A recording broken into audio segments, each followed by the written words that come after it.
Bienvenidos nuevamente al podcast Visión Inteligente de Negocios, el podcast especializado en innovación, emprendedurismo y modelos de negocio.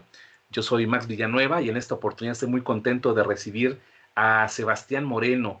Él desde Colombia va a platicar conmigo acerca de diversas iniciativas. Él tiene un enfoque de emprendimiento social y específicamente hoy tenemos esta cita para hablar de uno de estos modelos que él ha manejado, pero hay todo un panorama muy interesante de lo que él está haciendo y que sin duda va a ser también de interés, no solamente para Colombia, sino para toda Latinoamérica. Pues Sebastián, te doy la más cordial bienvenida y muchas gracias por aceptar esta invitación.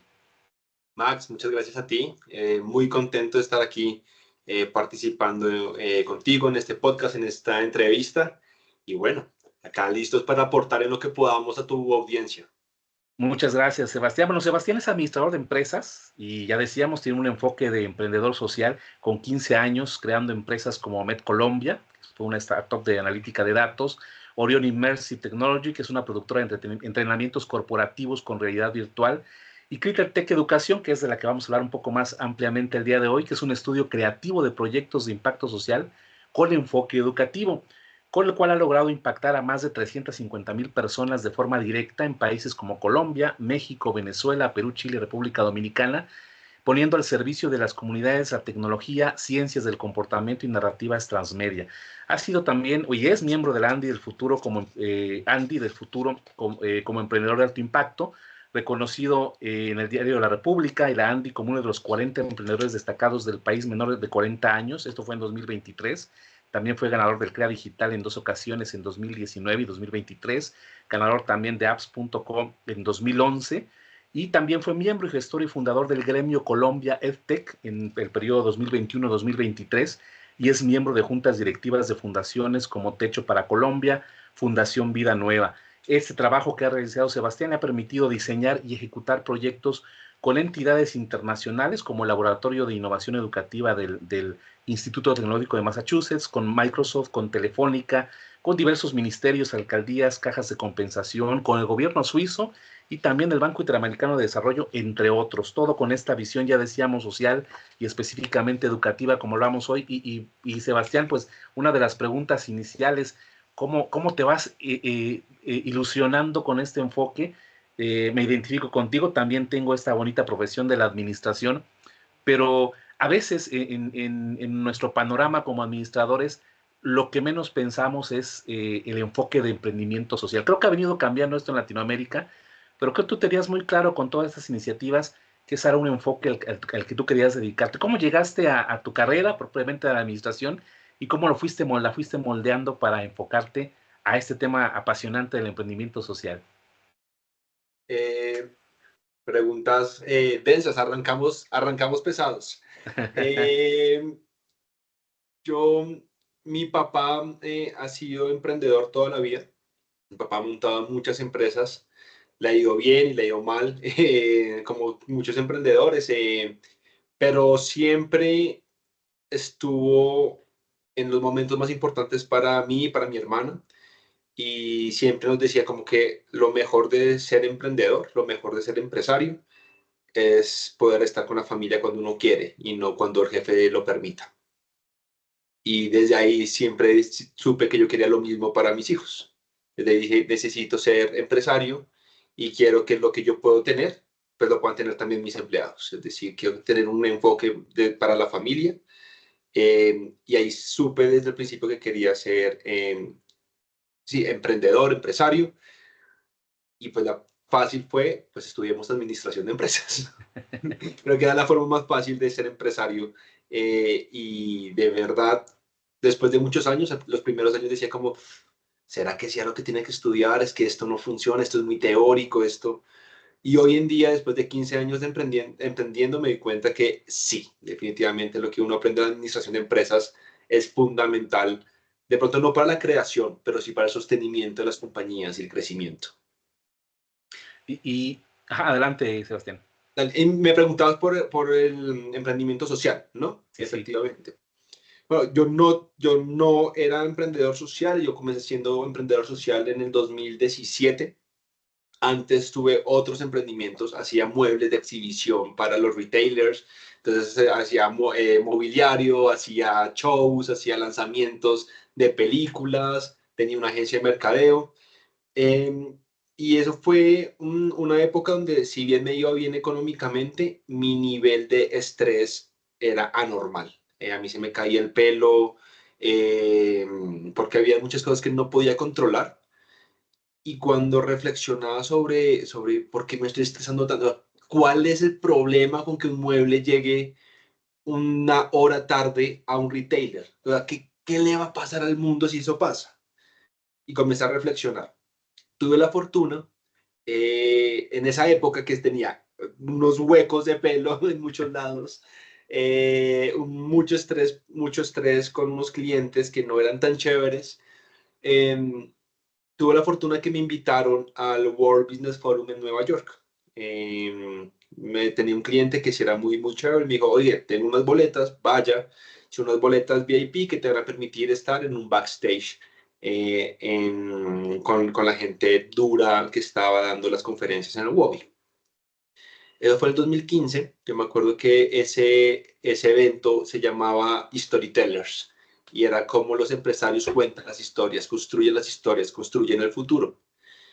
Ahí estaba Richard Branson, estaba Adam Grant, estaba gente muy poderosa que me volaron la cabeza, yo los escuchaba y si yo resumiría todo, eh, era, sí, y ser emprendedor igual es difícil. Hagas lo que hagas, igual va a ser difícil. Puedes vender muebles o puedes cambiar el mundo. Va a ser igual pues va a ser difícil. Entonces, ¿por qué no más bien comenzamos todos los emprendedores a pensar qué le estamos aportando al mundo? Al poder estar en este petit comité, entrando claramente, yo tenía 25 años, era muy pelado, yo solamente escuchaba en ese backstage, pero la conversación sí giraba en torno a qué le estamos dando al mundo. Y mi respuesta interna era, estoy haciendo muebles de exhibición. No, no puede ser, esto no puede ser mi futuro. Llegué a Colombia después de ese evento y cerré. Dije, definitivamente no, esto no es lo que yo quiero hacer. Cerré la línea de trade marketing y comencé a pensar, bueno, ¿qué quiero hacer? ¿Qué quiero hacer realmente con este futuro social? Yo, ¿cómo logro tener una vida con comodidades, disfrutable, que quiero tener, pero haciendo cosas que le estén aportando a la sociedad? Y ahí lo primero que me pasó por la cabeza fue educación. Soy un fiel creyente que una persona educada es una persona que puede cambiar su futuro y por ende el de su comunidad. La pregunta es, bueno, listo, sé que es educación. ¿Y ahora qué hago con educación? Entonces tuve un primer intento de emprendimiento, lo hice con uno de mis mejores amigos del colegio que se llamaba Pruvit. Y Pruvit era un headhunter era un cazatalentos para latinos que fueran a las universidades gringas desde con becas, pero no por deporte, sino por conocimientos. Eso tuvimos como en un mes, como 1000 inscripciones, era una cosa loquísima. Claro, ahí aprendí algo muy importante y es el product market fit y es como tú puedes tener a los usuarios, pero si no hay alguien que esté dispuesto a pagarlo, pues no vas a tener nada. Me di cuenta después que realmente a las universidades pues no les interesaba tener como becas más allá de los deportes, que son las formas más fáciles de generar una recordación, un retorno de inversión a la universidad. Y bueno, ahí fue un primer intento. Fuimos a Y Combinator, no pasamos claramente, no teníamos Product Market Fit, pero fue el primer intento que dije, sí, quiero emprender, quiero hacer algo desde la educación. Después de eso, esto fue 2015, 2016. En el 2016 dije, bueno, ¿qué más puedo hacer? Pruvit no funcionó, check, aprendí, siguiente. Y ahí, como nosotros veníamos con una agencia de mercadeo y teníamos una agencia de tecnología, hacíamos muchos eventos con realidad virtual, realidad aumentada, programación tangible. La Secretaría de Educación de Bogotá, que es como el órgano gubernamental que maneja todos los colegios públicos en la ciudad, nos dijo, oiga, ¿por qué no hacemos unos talleres para niños? Y listo, hágale. Pero no estaba pensado como negocio, fue un proyecto de eduquemos a 50 niños para que hagan realidad virtual. No sabes lo que le pasó a esos niños. Les cambió la cara. Para ellos, ser capaces de hacer un videojuego en realidad virtual en tan solo unas horas, en el 2017, o sea, estamos hablando de que llevaba 2 años la realidad virtual saliendo de Kickstarter. Los niños se les rompió una creencia limitante. Y es como, si mi papá no estudió, yo no puedo estudiar. Eso de estudiar, eso de pensar en grandes para otros, yo no me merezco soñar, ¿para qué sueño si me voy a frustrar? Y cuando hicieron eso, se miraban y decían como, ¿será que sí? ¿Será que en verdad tengo una capacidad que yo no sabía? Y ahí me cambió la vida. Cuando hicimos eso fue como, me voy a dedicar todo el tiempo posible para resignificar a estas personas, para demostrarles que sí se pueden crear mejores futuros y comenzar a acompañarlos, en eliminar creencias limitantes, en cambiar comportamientos, en entender qué es lo que pasa a través de ellos para que digan, tengo un antes y un después.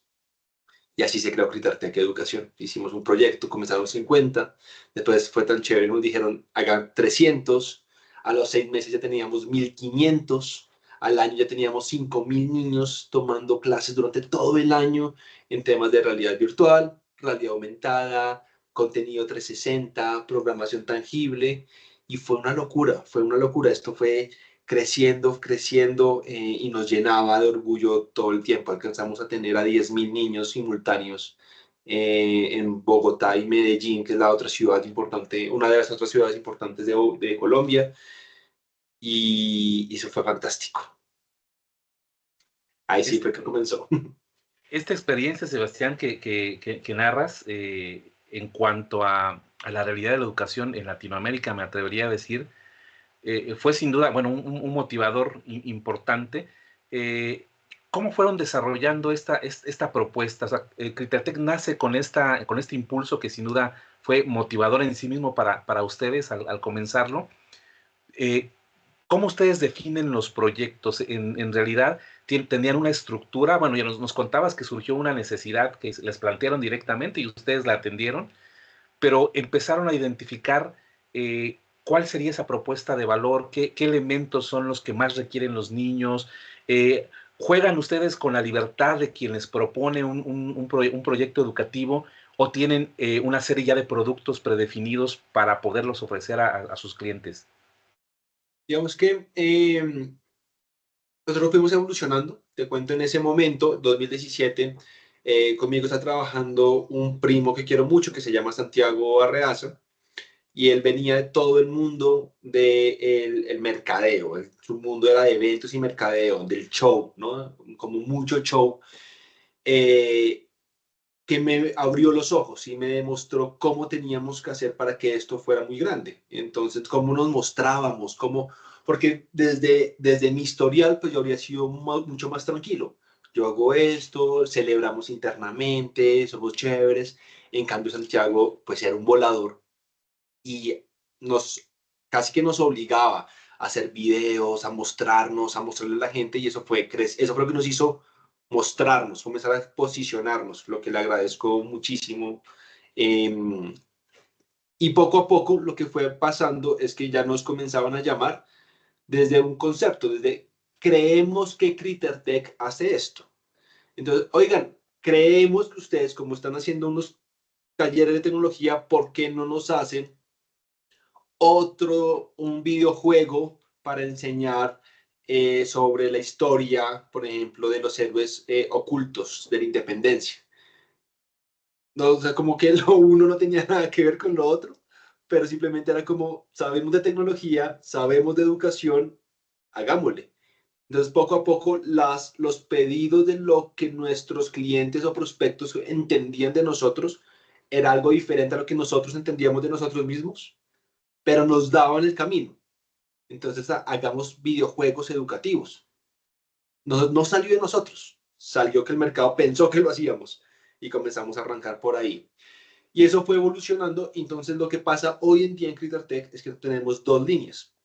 Tenemos la línea de proyectos a la medida, donde gobiernos, cooperación internacional, inversión social privada nos dicen, tengo esta problemática, necesito transformar los comportamientos, creencias de esta comunidad y no sé cómo hacerlo de una forma memorable, no sé cómo hacerlo de una forma escalable, no sé cómo medirlo. Y ahí nosotros diseñamos un proyecto hecho para ellos.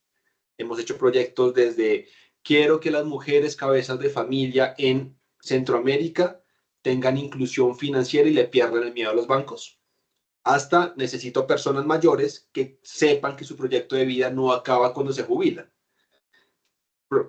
Y poco a poco nos damos cuenta que había proyectos que no eran de una sola vez, ni era de una sola entidad. Entonces, eso los convertíamos en productos que eran nuestros. Pues claro, tú vienes con necesidad, me parece muy importante, te digo, tengo dos opciones, o te lo hago a tu medida, o nos vamos en alianza, te entrego lo que me estás pidiendo, pero yo me quedo con un producto que después puedo potenciar con otros aliados. Y eso funcionó fantástico. Tenemos unos proyectos divinos, tenemos un proyecto que se llama Entre Tanto Cuento, que Entre Tanto Cuento es un programa, es un universo narrativo que habla sobre los sesgos cognitivos de los niños, pues de las personas, pero está enfocado en niños, y su responsabilidad como ciudadanos globales.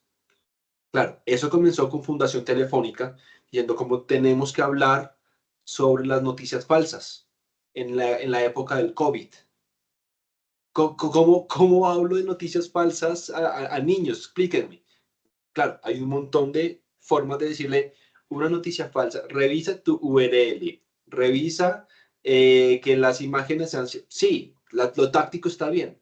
Nosotros queríamos ir más allá. Queremos que los niños entiendan que el ser humano está diseñado para tener sesgos, para que pensemos que nuestra realidad no es la realidad del otro, que nuestro sesgo nos permite ver el mundo de forma diferente y que eso va a hacer que creamos, hagamos, compartamos información que para nosotros tenga sentido y puede ser totalmente diferente a la del otro.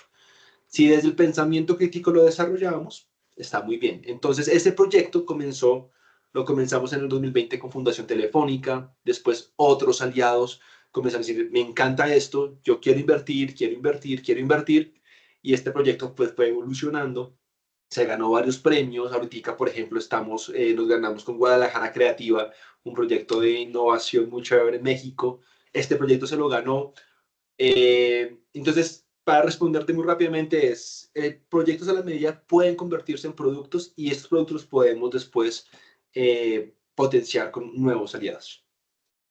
Y en toda esta historia, bueno, mencionamos ya algunos reconocimientos, tú nos hablabas de algunos otros más, Sebastián. ¿Qué tan complejo fue iniciar? Yo me pongo en el contexto de nuestro país, creo que puede embonar muy bien con Latinoamérica.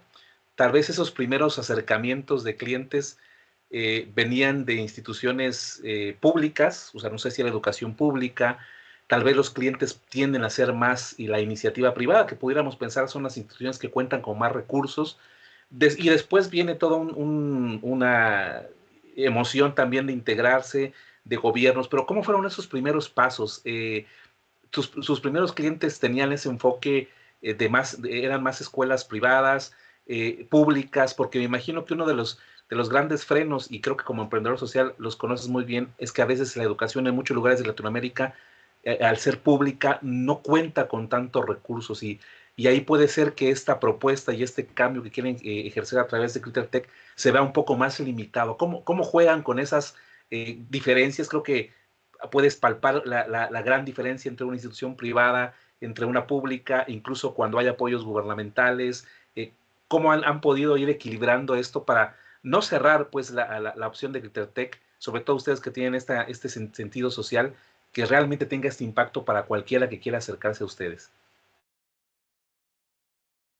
Ha sido un proceso de entendimiento de muchos años y lo que te voy a decir hoy es lo que creemos hoy. Puede que en un año sea diferente.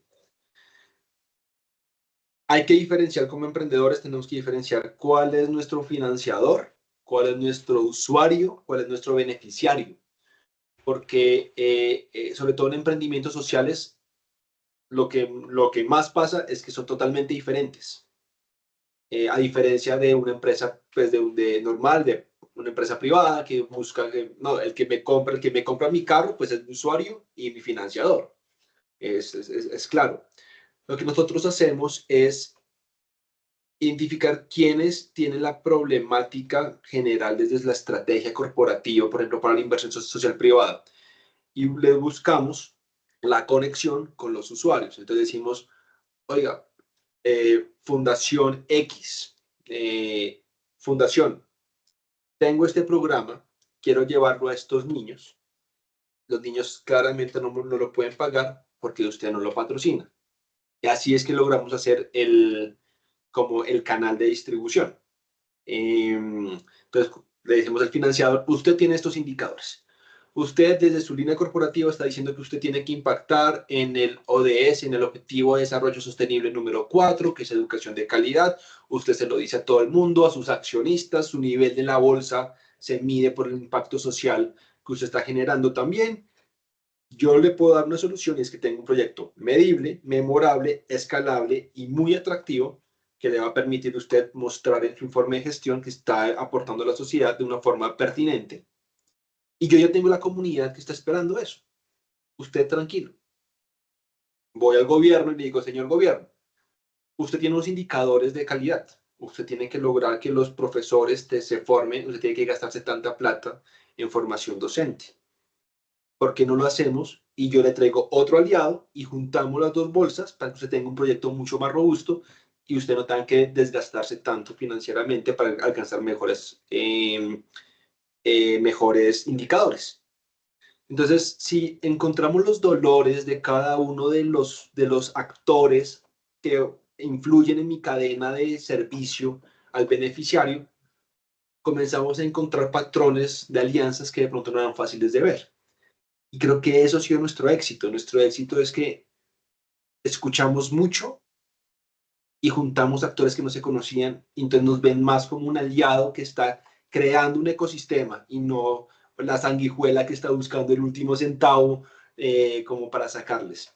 Entonces, creo que esa sería como la respuesta, porque nosotros con colegios privados casi no trabajamos, no es nuestro foco.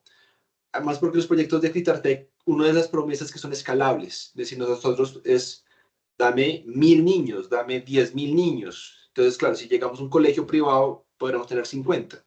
Entonces, nuestro foco sí está más como desde generar un contenido de muchísimo valor a la mayor cantidad de personas posibles.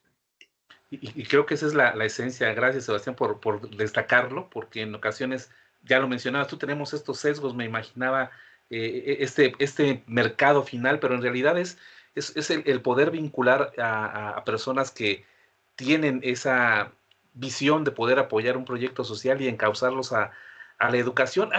¿Han encontrado respuesta positiva? Bueno, a lo largo del tiempo, Sebastián, se han tomado algunas barreras. ¿Te encontraste tú algunas barreras, algunos sesgos también de las personas que en algún momento al presentarles estos proyectos decían, no sé, tal vez la educación no es algo tan atractivo como otros modelos de impacto que yo pudiera tener? La confianza que ustedes podrían llegar a generar también en esa intermediación. ¿Cuáles consideras tú que han sido estos principales retos en Critartec para poder generar todo este ecosistema que están construyendo? Yo creo que como emprendedores tenemos que saber qué peleas dar y qué peleas no dar. Claramente hemos encontrado fundaciones corporativas con muchísima plata, pero que su foco no está en educación, está en alimentación, está en medio ambiente. Y claro, el primer Sebastián de hace unos años era como voy a educarlos y les voy a decir que sí, que la educación sí es el problema que tenemos que solucionar y que si no invierten en educación todo lo demás no sirve. Y poco a poco me di cuenta que es como el mercado es suficientemente grande y necesitamos todos los actores que estén aplicando en diferentes lugares. Encontremos cuál es el que sí hace match conmigo desde el principio. Mucho menos desgastante y puedo generar una conversación mucho más activa para todos. Entonces, en el momento en que identifico, de pronto no es un sesgo, sino desde una línea estratégica que no es la que está con nosotros alineados, pues está bien. Cerramos la conversación. Muchas gracias por escucharme. ¿Tienes alguien que me pueda recomendar que sí le interese el tema de educación? Y me muevo a la siguiente. eso desde entender el tema estratégico, pues saber qué cliente sirve y cuál no. Ahora, si hay un sesgo por el que estoy peleando y todavía no tengo la respuesta, y es cuando tú eres un emprendedor social, tienes un emprendimiento social, se percibe en Latinoamérica que tú no tienes derecho a ganar utilidades. Entonces se entiende que como es social, entonces dámelo regalado. Como es social, pues bájame el precio. Como es social, es que tú prefieres ganar plata a darle a 1000 niños más tu clase. Entonces, ese es el sesgo con el que sí tenemos que batallar constantemente. Es que yo sea un emprendimiento social no significa que yo sea una organización con ánimo de pérdida, ojo, sin ánimo de lucro. Yo quiero ser una empresa sostenible, rica, potente, grande, y para eso necesito generar utilidades. Entonces, es una de las conversaciones constantes con las que estoy batallando constantemente. Y hoy en día mi solución es ser franco. Es decir, ¿por qué no me lo rebajas? Tengo un equipo de muy alta calidad, tengo que pagar buenos salarios, necesito que el proyecto sea rentable para mí o no tiene sentido. Y me he dado cuenta que si bien al principio quedan uy, este señor no está como con juegos, poco a poco genera la confianza y me dicen, prefiero a alguien de calidad que a alguien que lo esté regalando. Nos acaba de pasar con un cliente hace 2 días. Hace 2 días teníamos un cliente, nos dijo, no, qué pena, ustedes están muy caros por presupuesto, estamos en crisis, vamos a irnos con otro lado, con otro proveedor. Una semana. Perdón, CritterTech, perdón, no lo volvemos a hacer. Vuélvanos a pasar la propuesta. Definitivamente el otro proveedor no era lo que esperábamos. Ya está perfecto. Y es que detrás de todo esto, Sebastián, me ponía a pensar en tu formación, bueno, incluso mi formación, que es, creo yo, bastante, un poco más añeja que la que has tenido tú como administrador. También desde la propia fundamentación de las empresas, a veces creo que, al menos en mi caso, no recuerdo haber visto alguna temática de empresa social en mi época. Bueno, estoy hablando que yo egresé de una carrera profesional a inicios de siglo, en el año 2000, y creo que fue un aprendizaje de ir conociendo estos conceptos.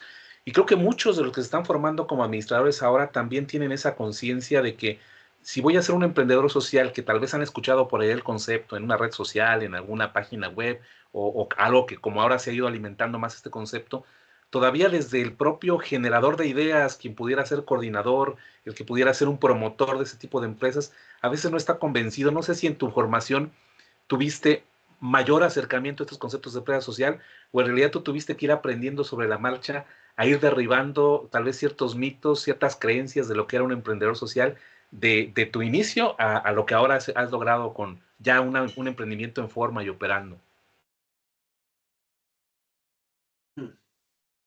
En la universidad sí tuve unas clases de responsabilidad social empresarial, pero eso era diferente al emprendimiento social.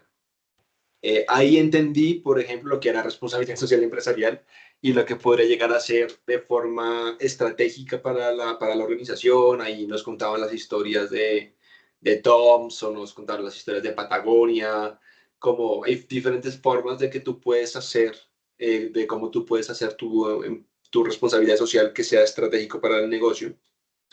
Pero yo creo que no hay todavía mucha información. Yo veo mucha información, por ejemplo, para las ESALES, las entidades sin ánimo de lucro, que claro, ya hay mucha estructura y si tú quieres hacer una fundación, hay un montón de documentación que tú te puede enseñar cómo conseguir fondos, cómo hacer donaciones, cómo gestionar tus recursos, la diferencia entre profit y superávit. O sea, hay mucha información, pero yo no he encontrado todavía como una línea que diga los emprendimientos sociales son así y esa es la diferencia con los emprendimientos regulares.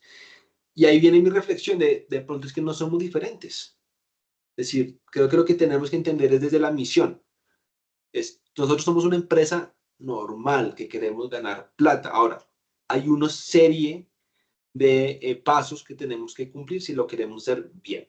Y para eso hay una organización fantástica que se llama BILAB o Sistema B en Latinoamérica, que es este sello que te dan las empresas que si tú eres una empresa que está pensando en el triple impacto, el impacto económico, impacto ambiental, impacto social, si tú lo haces, pues tienes una certificación diciendo tú lo haces bien. Y eso implica muchas cosas. Responsabilidad con tus empleados, responsabilidad con tus proveedores, responsabilidad con el medio ambiente, con los residuos, con el gobierno, o sea, hay muchos temas de transparencia. Es mucho más que solamente tener un producto reciclable, por ejemplo. O sea, creo que el emprendimiento social va mucho más allá de que tu producto, tu servicio tenga algo que ver con lo social, sino es una cultura de cómo se hacen negocios. Entonces, creo que ese camino de BILAB es como el que más claro lo puede tener uno para saber que uno tiene que hacer empresas económicamente viables, en crecimiento, medioambientalmente responsables y creando una sociedad equitativa y justa. Y siempre dejamos en nuestros episodios los links a las diferentes redes sociales, a la página web. La página web de Critertec les va a dar un panorama muy amplio de lo que hacen. Yo voy a mencionar brevemente algunos de los proyectos que han trabajado: educación transmedia, formación a maestros, proyectos de e-learning, eventos de inspiración. Hay algunos proyectos que incluso mencionabas ya, puede ser que sean recurrentes, es decir, son productos a los cuales ustedes han impactado una vez y se vuelven a estar renovando constantemente, y ahí ustedes ya son aliados como más permanentes, pero siempre en esta óptica de Critertec un elemento clave es la tecnología. Siempre ustedes, en la mayoría de sus proyectos, creo que dejan ese aspecto tecnológico como una herramienta básica para poder desarrollar pues habilidades del futuro o habilidades que ya son necesarias en la actualidad. Y esto les permitió en algún momento, Sebastián, también ir un poco más allá de Colombia. ¿Qué tan rápido fue? Me imagino que toda esta historia que nos contabas acerca de esta visión mercadológica de uno de tus socios ayudó a expandir también las fronteras limitantes que pudieran tener solamente en su país, y ahora trabajan con proyectos en varias partes de Latinoamérica. ¿Cómo fue ese acercamiento? ¿Cómo fueron creciendo? ¿Cuál ha sido el mecanismo? Y esto que nos abre la oportunidad también de mencionar a nuestro público de que si nos escuchan, pueden con toda confianza contactar con ustedes, y a través del acuerdo que puedan llegar, si es posible que ustedes brinden sus servicios más allá de Colombia. Todo esto se lo debo al COVID, la verdad. Te cuento muy rápidamente la historia. Nuestro modelo de servicio era totalmente presencial. Nosotros poníamos profesores en colegios públicos. Teníamos 80 profesores regados por Colombia. Y te cuento muy rápidamente la historia. 14 de marzo del 2020 era el día de mi matrimonio, me estaba casando. A las 3 de la tarde me llaman todos mis clientes y me dicen: Sebastián, no vamos a volver a los colegios. El COVID es en serio, se cancelan todos los contratos. El día de mi matrimonio perdí casi $2 millones. Se sumaron así. Siempre antes del COVID pensé en que necesitaba tener un modelo escalable, pero el día a día no me dejaba. Volvemos a esta disyuntiva que tiene todo emprendedor, lo importante versus lo urgente. Lo urgente me decía: el mismo negocio, contrata más gente, sigue vendiendo lo mismo. Y yo sabía, necesito algo digital, necesito algo escalable, esto no es sostenible. No, hasta que el mundo me dijo, dos cachetadas, le tocó. Nos tocó reinventar todo el modelo de marzo a junio, cambiar todo lo que hacíamos, entender cómo funcionaba Microsoft Teams, cómo podemos trabajar remoto, qué podíamos ofrecer. Los maestros están en una crisis porque están igual que nosotros. ¿Cómo conecto empáticamente con un estudiante? ¿Cómo lo emociono desde una pantalla? Y ahí poco a poco fuimos comenzando a darnos cuenta que podíamos llegar a muchos docentes en otros lados. Entonces creamos un curso de educación transmedia para maestros, y ahí comenzaron a entrar maestros de República Dominicana, de Chile, y eso es como, uy, ni siquiera sabíamos cómo facturarles. Era como, para nosotros era, vaya a Colombia, consigne y tal, como, y entonces el agosto del 2020 a mí se me rompió las barreras geográficas. Fue como, no necesitamos que sea en Colombia. Eh, Al final del 2020 nos llaman unos investigadores del MIT que tenían un proyecto sobre cómo podemos demostrar que una experiencia digital educativa con escape rooms puede generar competencias de liderazgo y creatividad a jóvenes vulnerables en Latinoamérica. Ese era el gran reto. Eso era con Stanford, el MIT y la Universidad de Toronto. Era una cosa enorme. Y nos llaman a nosotros, dijimos, fantástico. O sea, nunca sin pandemia, jamás en la vida habríamos pensado que podríamos trabajar con el MIT. Y luego comienzan a salir, nos llaman colegios en Chile. Oigan, vimos unos webinars de ustedes, ¿por qué no nos capacitan? Entonces, a tu respuesta, ¿cómo fue este crecimiento? Nos llegó después de una gran crisis de identidad. Nos llegó cuando nos dimos cuenta que teníamos que hacer lo que nunca habíamos hecho para sobrevivir. Y quitarnos nuestras propias creencias. Yo le digo como no, yo quiero cambiar las creencias limitantes de la población vulnerable, bueno, y las mías, yo también tengo un montón de creencias limitantes. Entonces constantemente tengo que estar pensándolas, tratando de eliminarlas y recordándome que pues que tengo todo el potencial para ser una empresa global. Y ahí está, creo que estuvo la clave. No es decir, puedo ser una empresa global, sino cómo voy a ser una empresa global.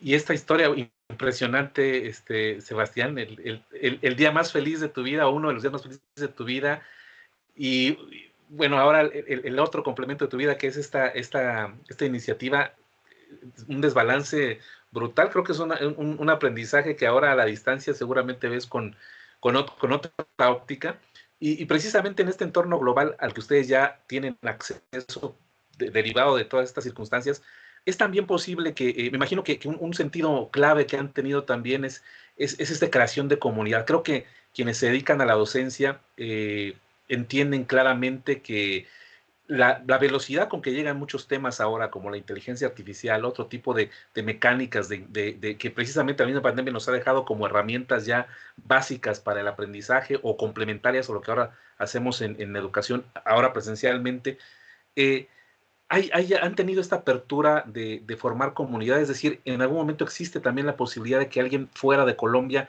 esté colaborando con ustedes ya como base de parte del equipo de trabajo, o aún están explorando esa posibilidad. Lo dices en un momento increíble. En este momento estábamos abriendo una convocatoria para unos proyectos específicos que tenemos en Puerto Rico y nos llegó gente de Argentina, de Venezuela, diciendo, queremos trabajar. El director creativo de Critertech es venezolano. Él vive aquí, pero es venezolano y también nos ha abierto mucho como esta mentalidad de ser un equipo global. Él viene de un unicornio, de una startup muy grande, de EdTech. Y entonces, para él es muy normal el trabajo multicultural y de múltiples naciones y nos está enseñando a que Critertech evolucione a ser una empresa muy remota, donde podamos encontrar talento en todas partes del mundo, donde lo que más importa es el talento y no la sincronía geográfica que podamos llegar a tener. Entonces, a tu respuesta, sí, estamos trabajando. No somos los más expertos, sí hemos tenido colaboradores específicos para proyectos en otras partes del mundo, pero sí el sueño de Critertech muy pronto es ser 100% una compañía global, no solamente en clientes, sino en colaboradores. En esta experiencia, también por la temática que ustedes ofrecen al mercado, sin duda es una experiencia cada vez nueva el poder, un día más en la oficina, como se dice, puede ser para ustedes también un día de mucha creatividad. No sabemos cuál es el próximo proyecto, cuáles son las ideas que se están generando a través de los vínculos que ustedes tienen.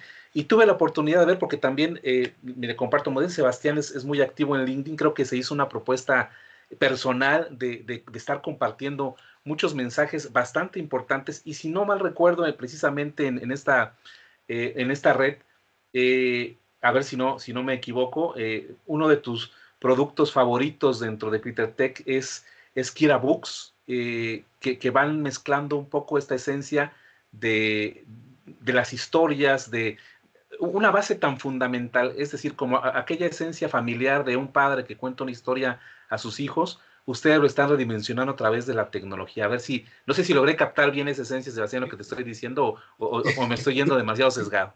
Más o menos, digamos que mi sueño sí era ese.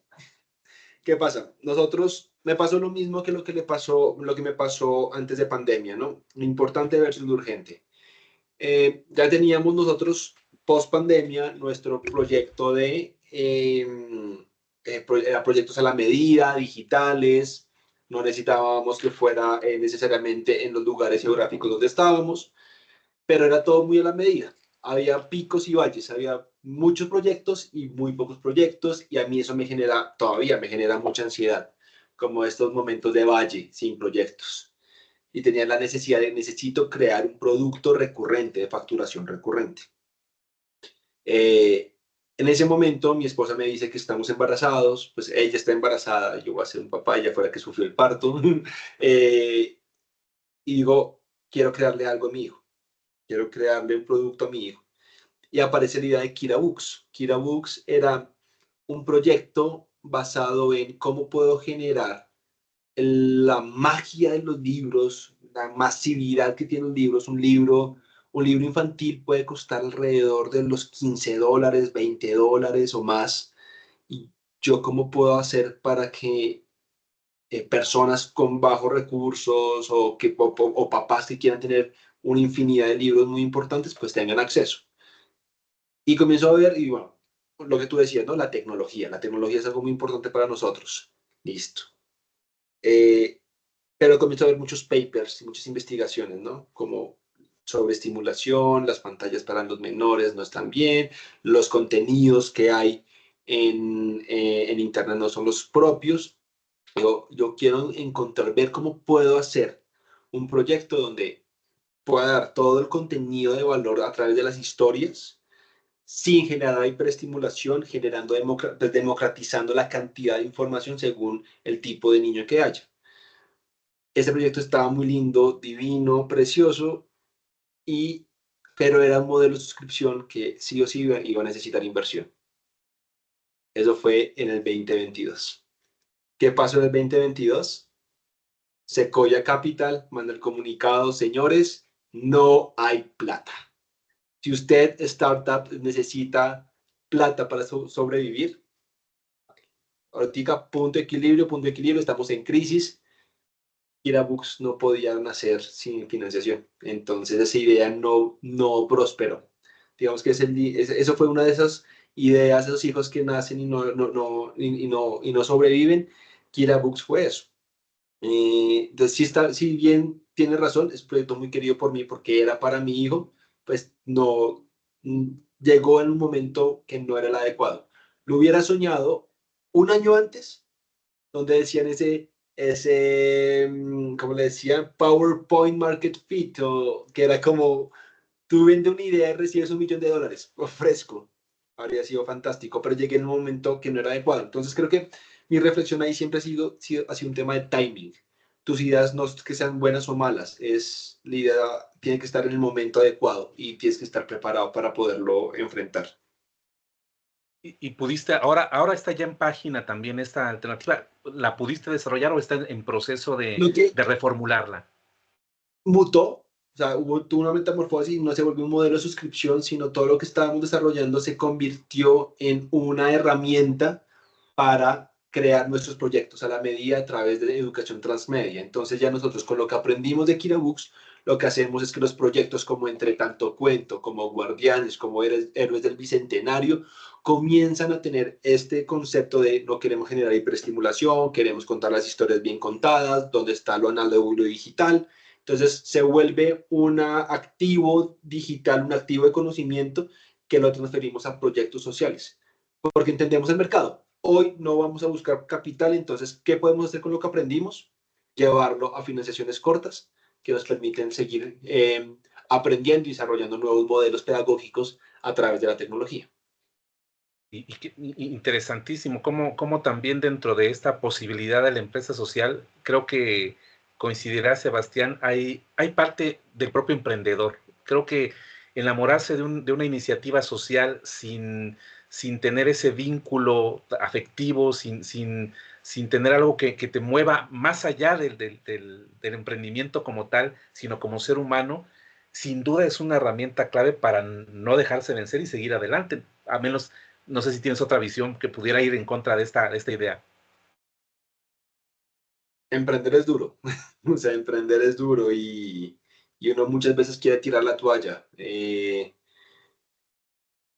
que haber algo mucho más allá que ganar plata. O sea, tú podrías ganar plata y está bien, o sea, si tú pones un puesto de empanadas, de tacos, de burros, de lo que quieras, tú puedes ganar plata y está muy bien. Y yo muchas veces me pregunto como, "Uf, ¿vale la pena todo este desgaste para ganar plata mientras se transforma el mundo? O sea, es muy difícil, pero siento que dentro de mí hay algo que me dice, es que es el camino, es el camino. Una, le digo a mi esposa, una de mis pasiones es llorar viendo videos de... Sí, yo soy muy llorón en cosas específicas. O sea, yo puedo llorar viendo un comercial, o puedo llorar viendo una audición en American Got Talent, o lloro viendo un video de estos de TikTok o de Instagram de personas ayudando a otras. Digo, son esos momentos donde sin máscaras, sin nada, me reencuentro con mi esencia. Y la esencia es, yo quiero que todas las personas sean capaces de tener un mejor futuro. Este es mi vehículo, este es mi vehículo. No se trata de qué tan fácil es ganar plata con esto, es cuál es mi esencia y qué es lo que me haría sentir muy bien al final de mis días, que yo diga, hice mucho. Entonces, sí, creo que sí tiene que haber una conexión emocional. No creo que sea la única solución. Hay personas también que los mueve mucho el reto, ¿no? Como necesito retos que no sean, que sean improbables. Yo tenía un socio fantástico, uno de mis mejores amigos, que pues más que no es tanto social, es un genio tecnológico, donde lo que lo mueve es dar un reto que yo no puedo solucionar y eso lo deja volando un montón de tiempo y está muy bien. Y hay personas que lo mueve el reconocimiento y personas que lo mueve la plata y no, pues cada cual tiene su motivador. Mi motivador sí es este sentimiento de, creo que fui un buen ser humano. Espero que no sea mucho el ego el que habla, pero me motiva. Y creo que sí, Sebastián. De hecho, yo di con tu perfil. Bueno, en LinkedIn, pues un contacto nos lleva a otro, pero específicamente algo que detonó mucho el deseo por comunicarme contigo fue una publicación precisamente que nos va a regresar un poco al inicio de esta conversación. Hablabas de tu experiencia de joven, de niño, teniendo un papá emprendedor que tenía esta visión de poder combinar estos elementos de la subsistencia diaria, del día a día, que muchos quienes nos escuchan lo tienen, pero también de mantener un espacio suficiente y adecuado con la familia. Precisamente en una de tus publicaciones en LinkedIn hablaban de esta esencia. Hay una fotografía tuya caminando con tu hijo y hacías precisamente esta reflexión. Creo que parte de lo que compartes ahí siempre van estos mensajes muy diversos, pero siempre es esencia del ser humano. No sé si quieras platicarnos un poco de tu contenido, porque gracias a él llegué a ti y, y pues qué tanto en esta visión que tenías de la experiencia con tu papá y tu familia crees que has ido abonando para también vivir toda esa libertad de la que tú fuiste también parte en tu momento en tu infancia. Em, uf, la, yo comencé a escribir en LinkedIn. em, Fue una promesa personal. Mm, el 2024 no ha sido un año fácil a nivel mundial.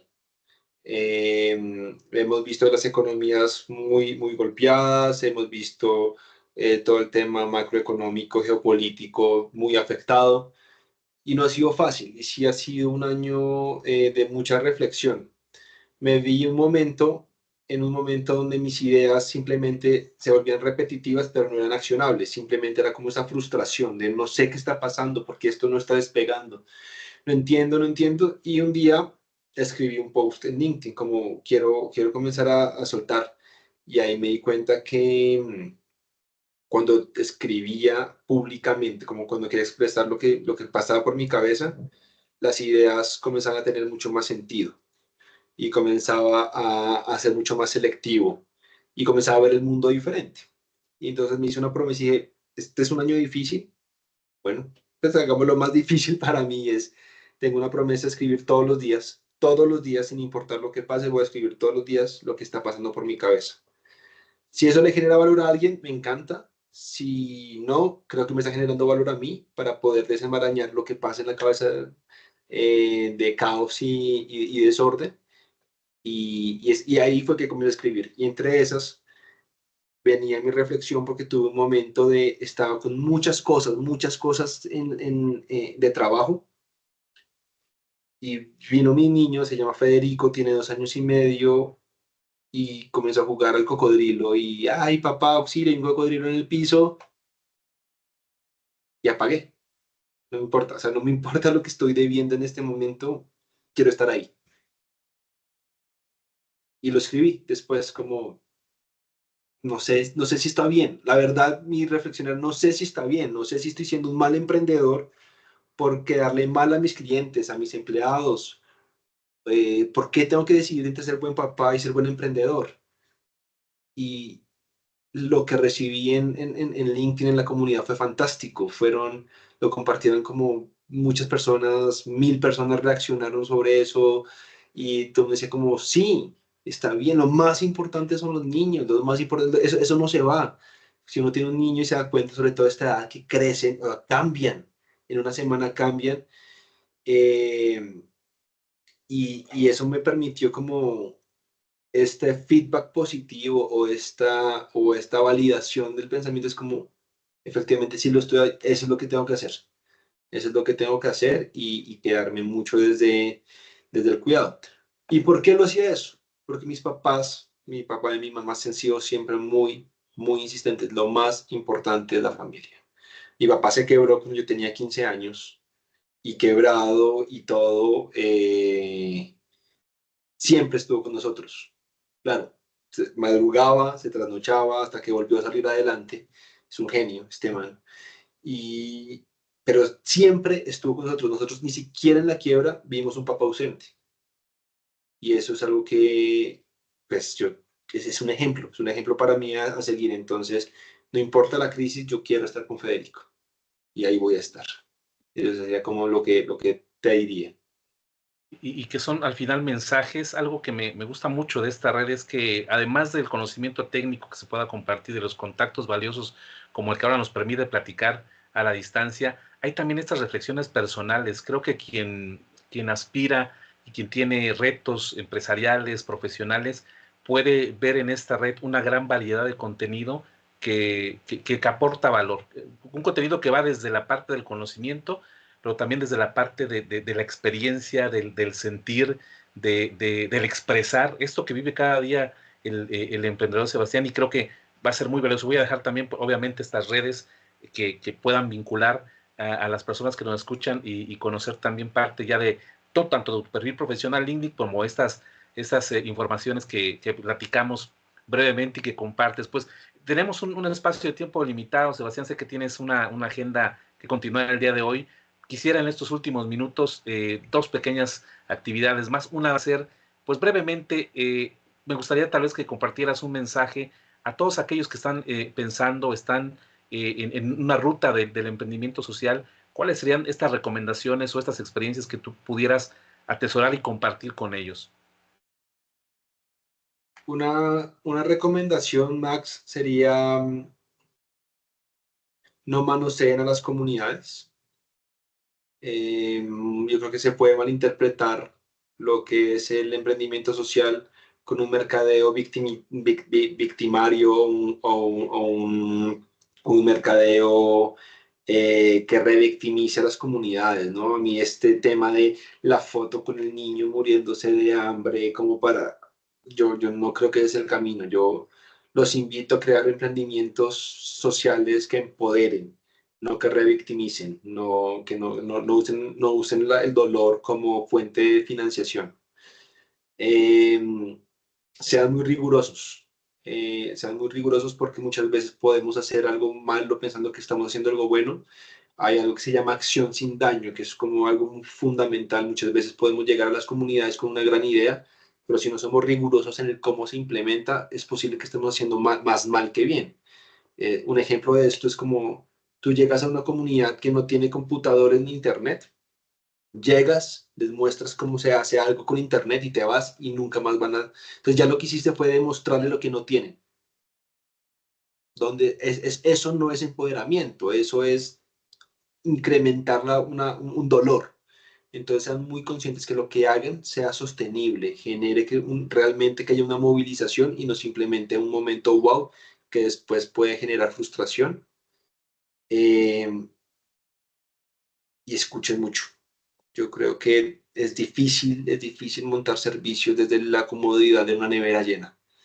Es difícil sí, sentir los dolores si uno no está en territorio.